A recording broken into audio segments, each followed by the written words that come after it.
స్నేహమే బహుమతి. బాల్యం నుంచి విడదీయలేని బంధం. గోదావరి ఒడ్డున ఉన్న వేపచెరువు అనే గ్రామం పచ్చని పొలాలు, తాటి చెట్లు, మధురమైన గాలులతో ప్రసిద్ధి చెందింది. ఆ ఊరిలో ఇద్దరు పిల్లలు, మధు మరియు అర్జున్, పుట్టినప్పటి నుంచి స్నేహితులుగా పెరిగారు. మధు రైతు కుమారుడు. ఉదయం లేవగానే తన తండ్రితో పొలానికి వెళ్లి విత్తనాలు నాటడంలో సహాయం చేసేవాడు. అలసట వచ్చినా ఎప్పుడూ చిరునవ్వు కోల్పోలేదు. అతని మనసు పుస్తకాలపైనే ఉండేది. అర్జున్ మాత్రం వ్యాపారి కుమారుడు. లెక్కలు, బేరాలు అంటే ఆసక్తి. ఇంట్లో దుకాణం చూసినప్పుడల్లా ఎంత లాభం వస్తుంది అని ఆలోచించేవాడు. పాఠశాలలో అయితే వీళ్ళిద్దరూ విడదీయరాని జంట. టీచర్ ప్రశ్న అడిగితే మధు తెలివిగా సమాధానం చెప్పేవాడు. పరీక్షల్లో అర్జున్ బలహీనమైతే మధు చదివించేవాడు. ఒకసారి వార్షికోత్సవంలో కబడ్డీ పోటీ జరిగింది. అర్జున్ జారిపడి పడిపోతే మధు అతన్ని లేపి చివరి వరకు పోరాడించాడు.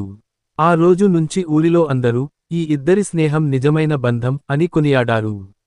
బాల్యంలో పంచుకున్న స్నేహమే వారి జీవితానికి బలమైన పునాది అయింది. సంవత్సరాలు గడుస్తూ ఇద్దరూ పెద్దయ్యారు. ఉన్నత విద్య కోసం నగరానికి వెళ్లారు. మధు వైద్యశాస్త్రం చదివి డాక్టర్ అయ్యాడు. పేదలకు ఉచిత వైద్యం చేయాలి అనేది అతని కల. అర్జున్ బిజినెస్ మేనేజ్మెంట్ చదివి పెద్ద వ్యాపారవేత్త అయ్యాడు. డబ్బు సంపాదించి ఖ్యాతి పొందడమే అతని లక్ష్యం. వృత్తులు వేరు అయినా స్నేహం మాత్రం కొనసాగింది. ఒకరికి ఒకరు ఫోన్, లేఖల ద్వారా ఎప్పటికప్పుడు హృదయ విశేషాలు పంచుకునేవారు.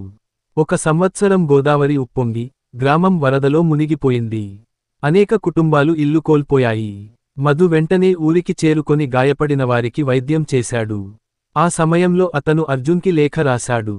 స్నేహితుడా, ఇక్కడ పరిస్థితి చాలా దారుణంగా ఉంది. నీ సహాయం చాలా అవసరం. కనీసం ఆర్థికంగా తోడ్పాటు అందిస్తే ప్రాణాలు కాపాడవచ్చు. అర్జున్ లేఖ చదివి ఆలోచించాడు. ఇప్పుడు డబ్బు పెట్టుబడి పెడితే నా వ్యాపారానికి నష్టం అవుతుందేమో అని మనసులో అనుమానం వచ్చింది. అయినప్పటికీ స్నేహాన్ని గౌరవిస్తూ తక్కువ మొత్తాన్ని పంపాడు. మధు మాత్రం ఆశించినంత సహాయం అందక నిరాశ చెందాడు. ఇద్దరి మనసుల్లో చిన్న చీలిక మొదలైంది. కొన్ని సంవత్సరాల తర్వాత ఊరిలో పెద్ద జాతర ఏర్పాటైంది. రంగురంగుల గుడిసెలు, హస్తకళల ప్రదర్శనలు, హాస్య నాటకాలతో ఊరు కిక్కిరిసింది. మధు అక్కడ ఉచిత వైద్య శిబిరం ఏర్పాటు చేశాడు. పేదవారికి ఔషధాలు పంచి చిన్నారులకు టీకాలు వేశాడు.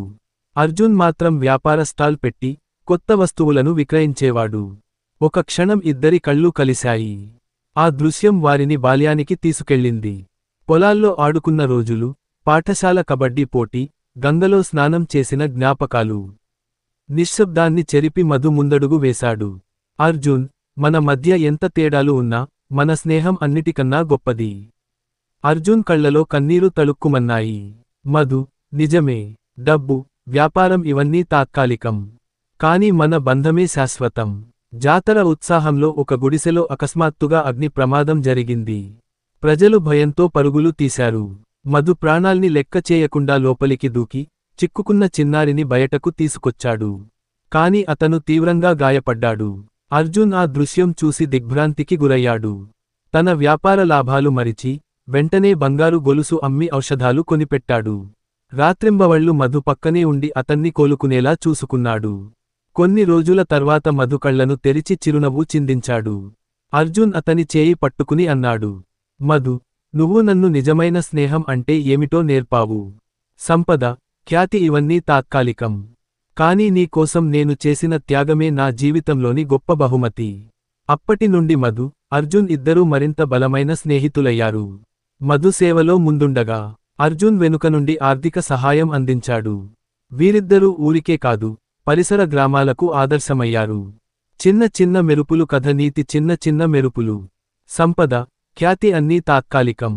స్నేహం, విశ్వాసం, పరస్పర త్యాగమే నిజమైన బహుమతి.